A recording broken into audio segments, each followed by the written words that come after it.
How's it going, everyone? In this video, I'd like to cover some things that I think are worth mentioning regarding recording.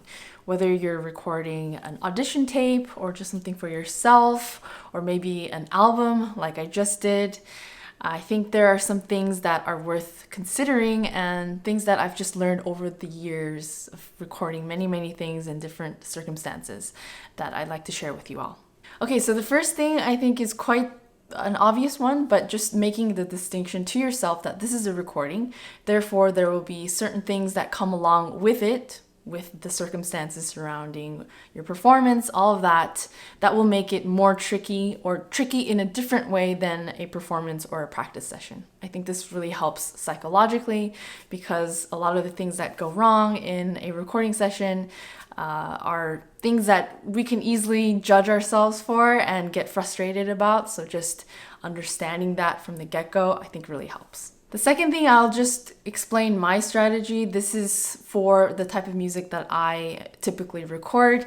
It may not work for many of you all, but in short, just deciding on an order of a number of takes to do. For example, I usually do 2 takes at the very beginning, 2 full takes that I know I'll probably not use, but just in practice, I do 2 full takes and I call them dusting takes because they're sort of like, to me, like dusting off a little bit of debris, a little bit of anxiety of the whole recording process, just so that I could feel a lot more ease for the real takes.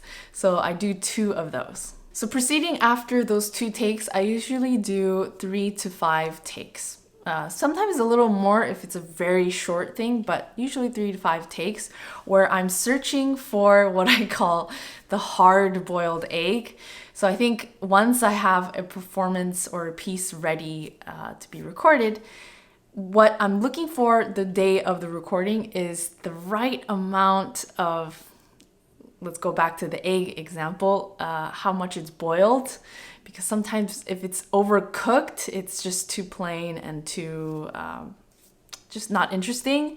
And obviously if it's too raw, it's not quite it's not quite it. So somewhere kind of in the happy medium, that's what I'm looking for. And so those 3 to 5 takes, I'm looking for a hard-boiled one where I'll default to if I don't have a more just beautiful or emotive or more meaningful take. So this is deliberately trying to, in simple terms, find a clean take that will be usable. Maybe not the best musically, but definitely usable. Now, after those takes, I don't have a specific set of numbers, but any number of takes that I'm feeling up for, I'll do. And these are sort of the, let's try new things. Let's see where this goes. I try to take my mind completely off of the whole recording process. Sometimes I'll think of a specific person that I'm imagining playing for, or sometimes I'll zone in on a very specific element of the piece. Like, for example, I'll just pay attention mostly to the bass for some reason, or I'll try to do a completely different tempo, something like that. And really, there's no number to how many takes I'll do of this type of work, but it's usually at the end, maybe around 3 to 5 as well. Now, in very rare circumstances, I will do maybe 1 or 2, or actually 3, because I'll always do at least 3 minimum. And I'm done. I know I'm done. And that happens sometimes. And when that happens, I don't think it's necessary to keep doing more takes. But yeah, like I said, that's pretty rare. Now, something to take note of in regards to editing, especially if you're doing an audio-only rendition of something, it's much easier to just do a bunch of splices, punch in certain things that went wrong. So knowing this is both a blessing and a curse, because you know that, if something goes terribly wrong, there are ways to fix it. But then this creates this weird situation where it's hard to get a piece going if you make a little mistake, because then you just stop and then you think, okay, let me just redo that section, and then I'll get it, and then I'll move on. So this stop and go thing happens very easily, and I've been through this, and my strategy regarding this is to stay away from that and just really keeping the discipline to finish a full take no matter what happens, even though I know it will not work out. Because how I play each section, even if I do use splices of that, it just doesn't flow right if I start from a point that isn't flowing from the beginning and naturally going from section to section. Related to that, something that has helped me over the years to stay disciplined with the takes is to video record myself.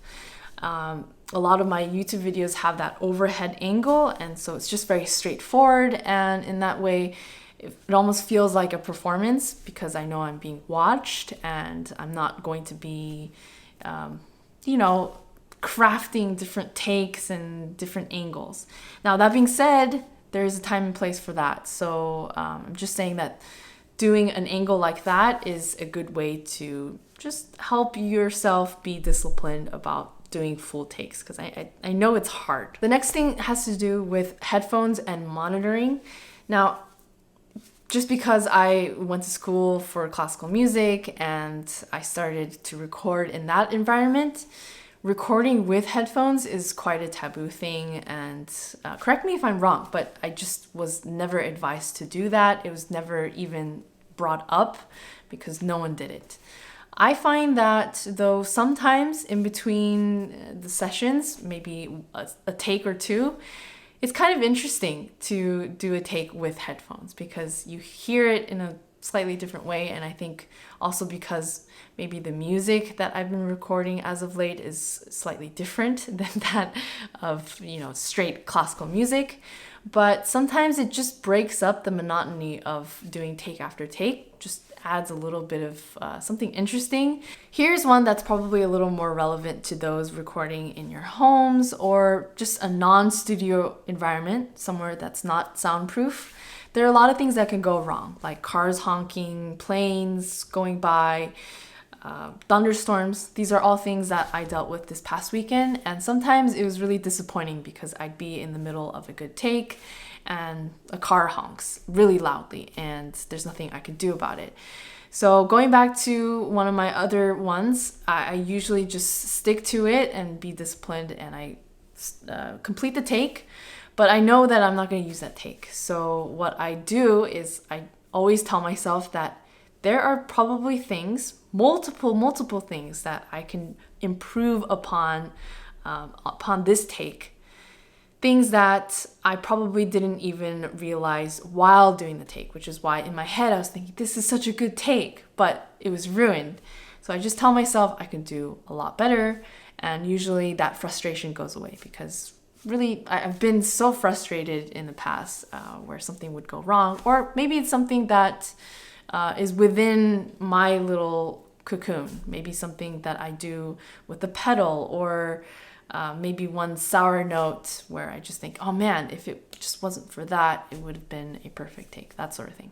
Okay, so that wraps up my tips and insights and strange little strategies that I use to get over some of the difficult aspects of recording.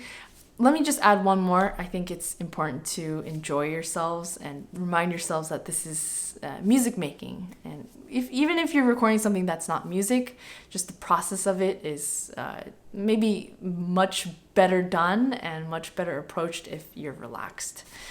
Let me know in the comments what strategies you all use for recording something, and we'll keep the discussion going as always, and I will see you very soon. Hopefully very soon with the results, the final product of the recording as well. So please look forward to that, and I'll see you very soon. Bye.